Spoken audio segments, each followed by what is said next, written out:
Hi, welcome along to another video. Before we get started, I heard via email today that Matt Landman is organising a protest in London. Can't tell you where, can't tell you when. Oh yeah, it's in June. That's about all I know. If you're on social networking sites, you can go and look for that. I'm not on them sites, but that's definitely in June in London. Matt's been around for a long time, so you probably know who I'm talking about. Okay, so you may or may not have seen the petition that's being circulated, being talked about.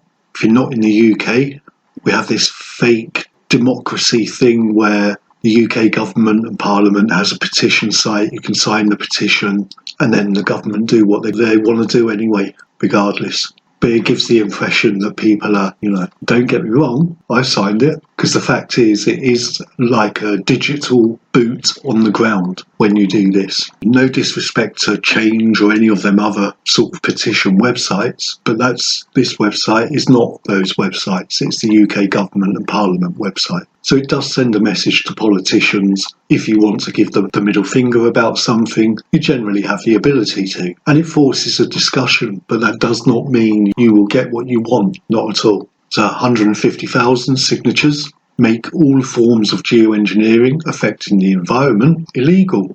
Yep, I think we'll all agree that's a pretty good petition, and it's a little thing people can do and sign just to take a little bit of action, if any action, if you like. People can't do other stuff. That's one little thing they can do.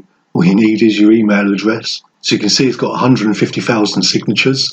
When it reaches 10,000, the government should create a response, a written response about that. We're now waiting 22 days for a government response. When a petition reaches 100,000 signatures, Parliament has to debate it. They'll consider it for a debate, but you kind of have to debate it and have a debate. And so far, we're now waiting 17 days for the debate. And that's how it stood yesterday evening when I took the screenshot. So you're probably at 150,000 today. So as you can see, it's been 3 weeks the government haven't responded, and over 2 weeks where Parliament has not responded to the fact that it now needs to go into Parliament for a debate. Surprise, surprise. Obviously, you have to align this with the ARIA stuff that's going on. That's why those 3 weeks, 2 weeks are important. Now place that back into when the government, or rather the media, announced about ARIA going to do the weather modification in the UK. Sorry, climate modification, whatever. It's always good to look at the map on these petitions just so you can see where the heaviest signing comes from, that demographic, if you like. So you saw the UK there, Northern Ireland, right in the slap bang in the centre of Northern Ireland there. There's a little bit of heavy signing going on, but you can see the bulk of it is in the southwest and Wales. So Wales, where the former ionospheric heater was in Aberystwyth, you are seeing the heaviest signings. In the southwest as well, you're also seeing a lot of people signing this petition. Now that could be because there was a planned ocean geoengineering experiment, I believe it was in St Ives, where they were planning to dump literally tanker ship full amounts of some chemical or another into the ocean to see if it affected anything. There was a huge backlash down that way about that, and it was, I believe, it was stopped. So there's a little bit up in the northwest, heavy signers. This is Hove and Port Slade. There are 322 signatures out of 102,000 constituents.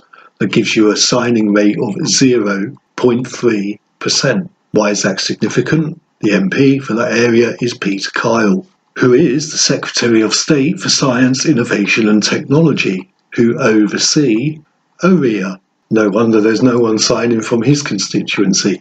And even more shocking, if you go to the next constituency along, obviously if you're doing Port Slade, then Hove, then comes Brighton. Brighton, the well-known Green Party stronghold, currently Sian Berry from the Green Party is the MP for Brighton Pavilion area. 103,000 constituents, 272 of them have signed the petition saying make all forms of geoengineering illegal.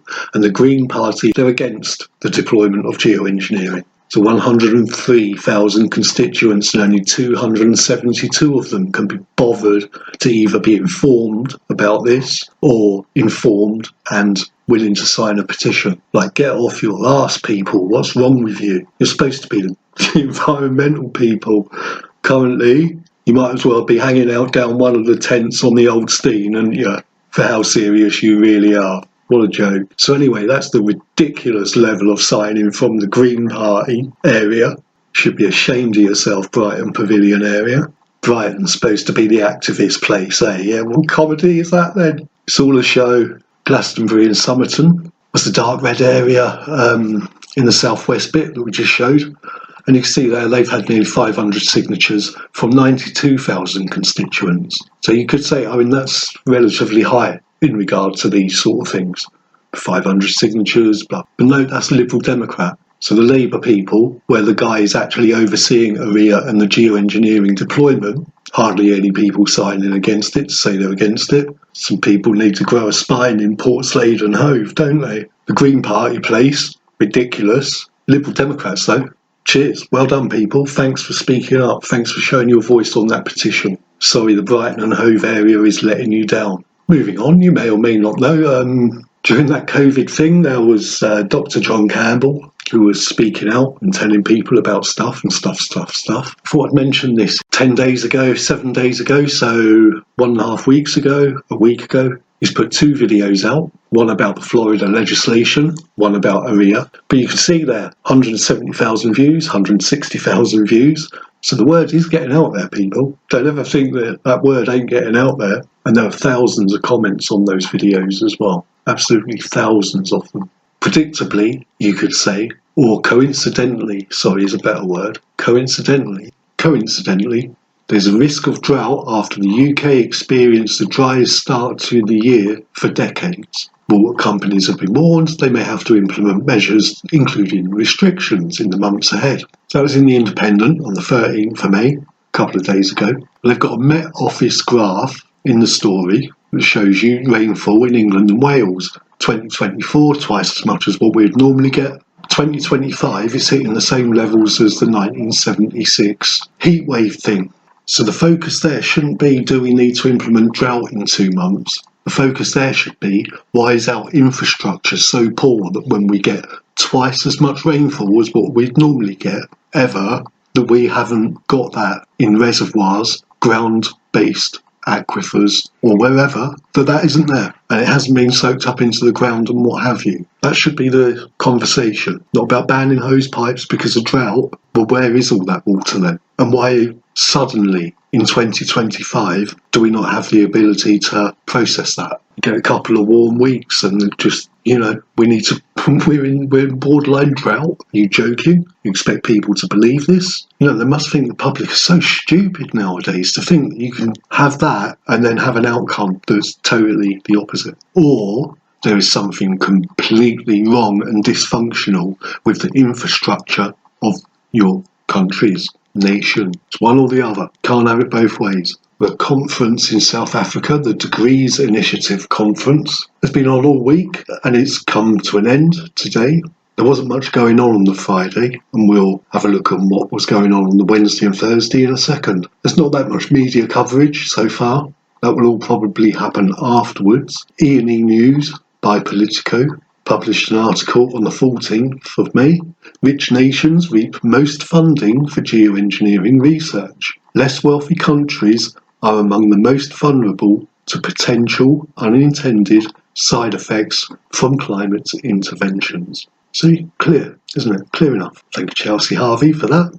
The image is funny with this picture as well, just because anyone who knows South Africa, waves crashing into the beach in South Africa, you need a close-up shot like that. Otherwise, you'll see the surfers on the other side of the broken wave, and it won't be looked so, oh my God, look at that wave. Like, yeah, show us the 50 surfers on the other side on the water. Okay, this conference, really, it's kind of a bit of a strange conference. It seemed to be a bit like an advert for new organisations, a private space, if you like, for networking and some information on the technologies. Nothing major. So the networking is obviously, if you weren't a fly on the wall in those meetings or during that coffee, then you won't know what was discussed. So there was a 20-minute presentation on introducing new initiatives, Operatio Arctis, SRM 360, and the Alliance for Just Deliberation on Solar Geoengineering.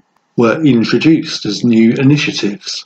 SRM 360, kind of worth a look at. This one, tracking the SRM landscape, how much is being spent, who is spending it, and where is it going. They do claim that between 2007 and 2024, that $217 million has been spent funding SRM experiments, computer modelling, blah, blah, blah. 217 million. Anyway, on their site, they do have a sort of table thing you can explore. Funds given, funds received, governmental, philanthropic, commercial, research, awareness, profit seeking. So there's data there to explore. The initiative has just been introduced, so therefore we'll get into that one day. Go and have a look. Did mention in one of the last videos about how one of the podcasts was going to be recorded and put forward. So the SRM 360 people have done that. And there's a link in the info section to this video to that podcast video live recording. Okay, then there was Operatio Arctis, which is Finnish. So Operatio Arctis on Ilmastag Rotaga, I'm joking. Let's translate that. Operation Arctic is a climate strategy project that aims to preserve the ice sheets of the polar regions, etc., etc. Their interest is technologies that reflect solar radiation together with emission reductions and carbon sequestration, which may have the potential to secure a stable society and a thriving living environment for young generations. And there was the Alliance for Just Deliberation on Solar Geoengineering. They're trying to advance justice in solar geoengineering deliberation, a global effort to elevate voices of climate-vulnerable communities and nations in decision-making. What drives them? The Alliance for Just Deliberation on Solar Geoengineering is dedicated to building governance capacity, empowering policy engagement, fostering regional collaboration, and leading an inclusive conversation on solar geoengineering, without advocating for or against its deployment. Thursday. So it's pretty much the same MO for the whole forum, but there was again another introductions to new initiatives, Reflective, the Centre for Future Generations, Co-Create, and ARIA. So Reflective, equipping the world with data and tools needed to make informed decisions about sunlight reflection fast enough to matter. Co-Create, covered them on this channel before. They're into the conditions for responsible research on SRM, analysis, co-creation, and ethos. That's a European-funded, kind of EU-funded thing, just so you know. And then, of course, there's ARIA. So they were presented as a new initiative as well in South Africa. Awesome. Quick heads up about India. That India will conduct 5 cloud seeding trials. It's widely reported in the media. 5 cloud seeding trials. Cloud seeding trials. India has had a weather modification program operational since 1954. There is no such thing as a trial of weather modification or cloud seeding or any kind of weather and climate modification in India. We've been doing it since 1954. If you're still trying 70 years later, just start calling them operations. Be real. You're India. You don't have to fudge the wording. You're not Europe. You're not America. If you got this far, thank you for watching. Thanks for subscribing. Thanks for your comments. Don't forget you get the book off the website, that sort of thing. Thank you for sharing on social networking sites, those of you that do that, because I'm not on them. So cheers for that. It's appreciated. Rather you than me. Take care. See you next time.